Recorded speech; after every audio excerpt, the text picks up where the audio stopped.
couple of days ago, Nintendo announced the Wave 2 of the Mario Kart booster pack. I do this thing every time something comes out and I'm like obsessed with it.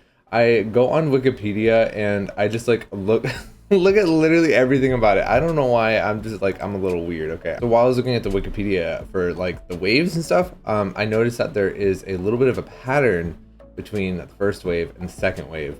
And I just wanted to point that out to you guys because it might help us predict what will be in the future waves. So here's the first wave: Paris Promenade, Tokyo Blur, Toad Circuit, Shroom Ridge, Taco Mountain, Sky Garden, Coconut Mall, and Ninja Hideaway. Here in the middle, they don't have like the thumbnails for the tracks yet because it hasn't officially come out, but you can still see the names here. We have New York Minute, Sydney Sprint, Mario Circuit 3, Snowland, Calamari Desert, Mushroom Gorge, Waluigi Pinball, and Sky High Sundae. Okay, there's definitely like a pattern going on. First course of all 4 of the cups is a tour course that is specifically themed off of a city. And the second, third, and fourth course from the first cup in both of the waves is a tour port. I know they're all tour ports because my dumbass looks all over Wikipedia for everything. I'm like obsessed with just like little random pieces of information. You can click on literally any of them. When you click on it, you can see which Mario Karts it appears in. It says Mario Kart Tour. You can do that for any of them in this cup. So I went through all the tracks and I realized that second, third, and fourth race in the first cup for both waves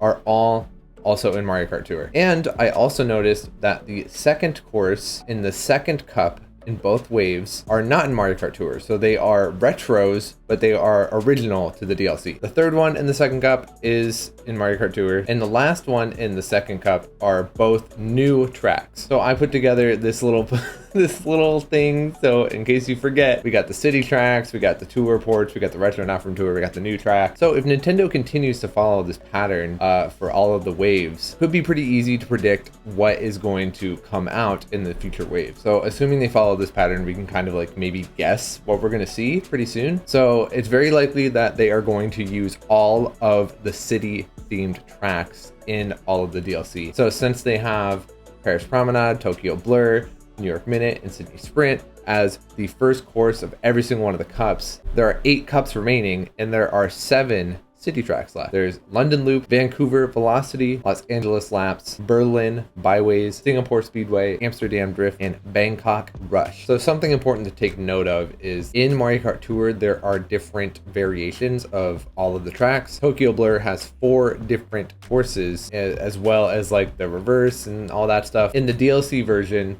of Tokyo Blur, each lap actually follows the Tokyo Blur 2, and Tokyo Blur 3 as the first, second, and third lap. I think it's safe to assume that they're not going to use any of the variations as another city track. So with that in mind, we only have the 7 remaining city tracks. So what they could do, since there's 8 more cups but only 7 city tracks, are between now and the end of 2023, they might make another city track for tour, and then they'll just include that, whatever it is. They could include one of the variants of the city tracks. I don't know if they will unless they make more. Like perhaps if they keep making versions of Tokyo Blur, they could make a new version of Tokyo Blur on the 8 DLC that is different enough that it could just be a new track. Or they'll break the pattern for the final cup, which could be entirely Rainbow Road. A lot of people are predicting that maybe they'll do the final cup of the DLC as just like 4 different Rainbow Roads, which would be pretty cool, but I'll get more into that a little later. I think it's safe to assume we're going to see every single one of these tracks in the Mario Kart 8 DLC. So there are several more tracks from Mario Kart Tour that are not in Mario Kart 8 at all, not the base game, not the DLC. From N64, we have the Koopa Troopa Beach and Frappy Snowland. From Super Circuit, we have Bowser's Castle 1 and 2,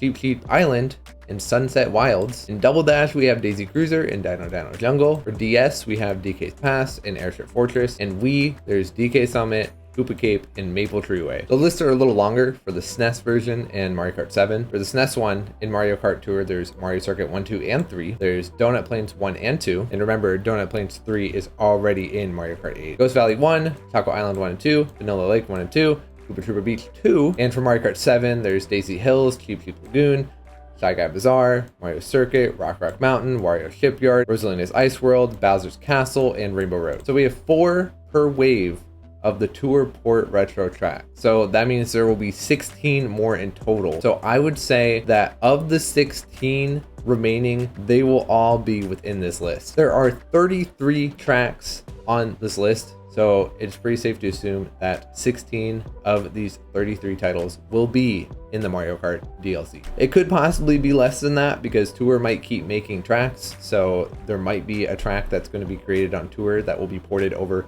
in 2023. And it's also possible that they will do exclusively Rainbow Roads for the final cup, which is something a lot of people want to happen. And if they do that, there's only one Rainbow Road on this list, so they would need to find 3 more. So if they were going to do an entire cup of Rainbow Roads, the ones that they could do are Super Circuit, Double Dash, Mario Kart DS, Mario Kart Wii, and Mario Kart 7, and Mario Kart Tour. The Rainbow Roads from Mario Kart Tour are actually remix versions of the original Rainbow Road from the SNES, and the SNES Rainbow Road is already natively in Mario Kart 8 Deluxe. So I honestly don't think they would include that. Mario Kart 7's Rainbow Road is already in Mario Kart Tour. So it is pretty safe to assume that they will include this Rainbow Road in the final cup if they do the final cup of all Rainbow Roads. And they have 4 more Rainbow Roads that they could include, and they have to pick 3 of them, which means one of them might get left behind, and I don't know which one it'll be, but I have a feeling it'll probably end up being Super Circuits. So I personally think if they do a final cup of all Rainbow Roads, it will be Double Dashes, Mario Kart DS, Mario Kart Wii, and Mario Kart 7, which would honestly be super incredible. I would absolutely love that, but we don't know if they're going to do that or not. They might follow this pattern all the way through to the final cup, or they might just not follow this pattern at all. So another thing I think they might do is Mario Kart Tour actually has a track called Merry Mountain,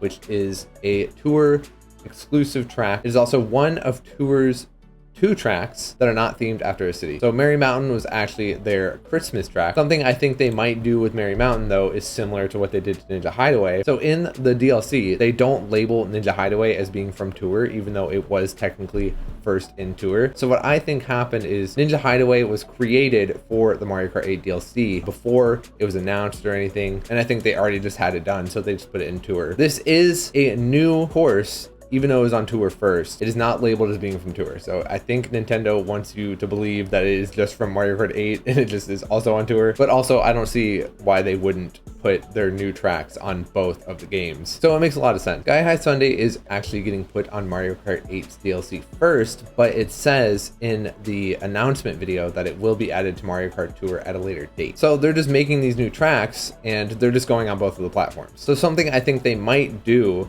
because of that is I think they might include Merry Mountain as one of the new tracks in one of the waves. It's possible that they'll include it in the next one, since the next wave will probably come out close to the holiday season and this is a Christmas themed track. So I think it's semi-safe to assume that the Wave 3 new track in the Moon Cup will be Merry Mountain. I don't really know what they're going to do with all of the retro not from Tour tracks. It's pretty much a gamble of what tracks they'll include, but since they've already done it twice, I think it's safe to assume that they're going to do that at least once for every wave, and the rest are going to be Tour ports. So we kind of have an idea of what it could be because we know what tracks have already been on Tour, but I would love to know what y'all think. I would also love to know what retro tracks you'd love to see brought back in the DLC. I personally would love to see literally all of the Wii tracks. I am such a Wii fanboy. Also all of the DS tracks. I'm such a Mario Kart DS fanboy too. I think it'd be cool to see more GBA tracks because I really like seeing how those really flat tracks are brought to life in Mario Kart 8. Daisy Cruiser is another classic, and I really think we're going to get a GameCube retro in the next wave because we have not gotten any GameCube retros yet in the first 2 waves. So I think it's safe to assume we're going to get a GameCube one in the next one, and I would love for it to be Daisy Cruiser because I love that one, but I also really love Dino Jungle, so I'm honestly okay with either. And I think we'll probably get a lot more 3DS and SNES tracks because there's so many of them in Tour, so many more than any of the other consoles. Thanks for listening to my crazy theory. I don't know if it's right or not, but we're gonna find out eventually, and I'm really excited.